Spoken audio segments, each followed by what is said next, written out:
कुंभारेजी, तुम्ही नांदीखेडाचे जिल्हा परिषद सदस्य आहे. आतापर्यंतच्या तुमच्या कार्यकाळात काय काय विकास कामे इथे झालेली आहे? ओव्हरऑल पूर्ण सर्कलची कोणत्या अशा मुख्य समस्या होत्या ज्या पाहिल्या तुम्ही, ज्या इथे पूर्ण केल्या, आणि फ्युचरमध्ये आता विकासाला घेऊन काय प्लॅन राहील तुमचा? मी 2012 मध्ये जिल्हा परिषद सदस्य म्हणून या तेलगामडी सर्कलमध्ये निवडून आलो आणि तेव्हापासून या जिल्हा परिषद सर्कलमध्ये ज्या काही मुख्य समस्या होत्या, सर्वात मोठी समस्या होती पाण्याची.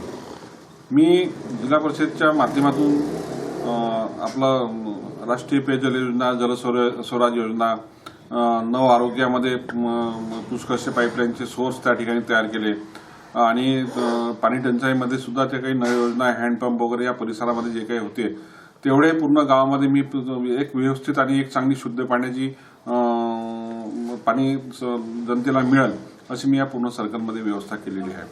दुसरं मुख्य म्हणजे कारण की या भागामध्ये पुष्कळशा ठिकाणी रस्त्याच्या अडचणी, पुलाच्या अडचणी ज्या होत्या ती मी डीपीडीसीच्या माध्यमातून माननीय आमदार साहेब सुनील केदार यांच्या माध्यमातून त्या रस्त्याच्या पूर्ण ज्या काही अडचणी होत्या त्या मी या ठिकाणी पूर्णपणे सोडवलेल्या आहेत. आणि एकीकडे पाण्याची हे भीषण टंचाई असताना सुद्धा आम्ही जे कामं मागच्या 2-3 वर्षामध्ये या ठिकाणी या सर्कलमध्ये जे केली, जलयुक्त शिवारमध्ये बंधारे बांधले, पाण्याची पातळी कशी वाढवता येईल, आणि आमचे माननीय केदार साहेब यांचा नेहमीच प्रयत्न असतो. आणि माझ्या सर्कलमध्ये 2 त्या ठिकाणी शासकीय फार्म आहे. त्या ठिकाणी शेतकऱ्यांना एक कमी पाण्यामध्ये जास्त उत्पन्न कसं घेता येईल यावर आधारित नेहमी कार्यशाळा होत असते. आणि आमच्या तिडंगी फार्ममध्ये एक चांगल्या जातीचे बालानगर म्हणून आहे, सीताफळाच्या कलमा त्या ठिकाणी केलेल्या आहे. म्हणजे अगदी कमी पाण्यामध्ये ते शेतकऱ्यांना चांगलं त्या ठिकाणी उत्पन्न मिळू शकते. NRCCच्या माध्यमातून या ठिकाणी दर महिन्याला आम्ही या ठिकाणी प्रशिक्षण घेत असतो, शेतकऱ्यांचं प्रशिक्षण, की कारण की 2-3 वर्षापासून या भागामध्ये परिसरामध्ये संत्रा तयार झाल्यानंतर तो संत्रा गळायला सुरुवात होते. म्हणून त्याची अगोदरच पासून जर आपण पूर्वतयारी जर त्या ठिकाणी जर केली तर त्याचा निश्चितच फायदा त्या ठिकाणी NRCCचे जे शास्त्रज्ञ लोक आहेत ते त्या ठिकाणी येऊन त्या ठिकाणी मार्गदर्शन त्या शेतकऱ्यांना करतात आणि तो सर्वात मोठा फायदा या भागामधील शेतकऱ्यांना मिळतो. दुसरी गोष्ट, संत्र्याच्या ज्या कलमा आहेत त्या चांगल्या म्हणजे एकदम चांगल्या प्रतीच्या ज्या कलमा आहेत त्या चांगल्या प्रतीच्या कलमा या दोन्ही फॉर्ममध्ये NRCCच्या माध्यमातून त्या ठिकाणी तयार करण्यात येते. आणि एक चांगलं असं कलम त्या शेतकऱ्यांना जर मिळाली तर भविष्यामध्ये त्यांना चांगलं उत्पन्न त्या संत्र्याच्या झाडाच्या माध्यमातून त्यांना होऊ शकते.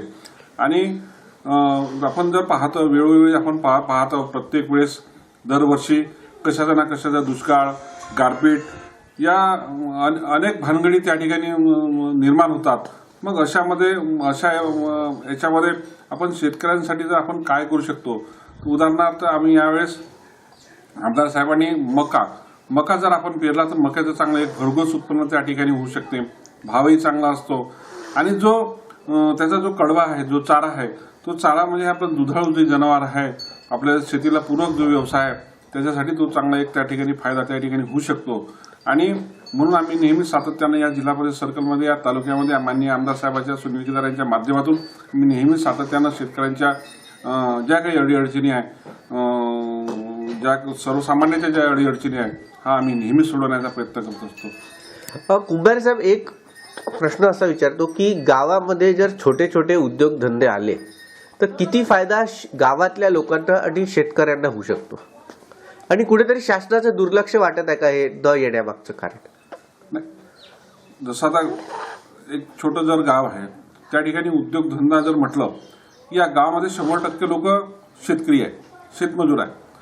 जर यांना जर पूरक व्यवसाय जर करायचा असल्यास तिथे एक मच्छीपालन आहे, कुक्कुटपालन आहे, गोट फार्म आहे किंवा दुग्ध व्यवसाय, हे 4-5 ते व्यवसाय ग्रामीण भागामध्ये शेतकरी त्या ठिकाणी करू शकतात, पूरक व्यवसाय. आणि या पूरक व्यवसायामधून एक चांगलं उत्पन्न त्या शेतकऱ्यांना मिळू शकते. त्यांची मुलं सुद्धा शिकलेली जरी असली तरी या माध्यमातून एक मोठा पैसा चांगला त्या ठिकाणी ते कमावू शकतात. आणि याकरता शासनाच्या अनेक योजना आहेत, पण त्या योजना त्या शेतकऱ्यांपर्यंत पोहोचतच नाही आणि त्या शेतकऱ्यांना त्यांना त्या लाभ होत नाही. शेतकऱ्यांचे मुलं करायला तयार आहे, शेतकरी करायला तयार आहे, शासनाच्या योजना आहे पण त्या योजना शेतकऱ्यांपर्यंत जर पोहोचल्या तर निश्चितच या ग्रामीण भागामध्ये आणि या गावामध्ये जे काही शेतकरी आहेत त्यांचं एक चांगल्या प्रकारे या ठिकाणी एक भांडवल उभं राहू शकते, त्यांची आर्थिक परिस्थिती सुद्धा चांगली होऊ शकते. कुंभार साहेब, खूप खूप धन्यवाद.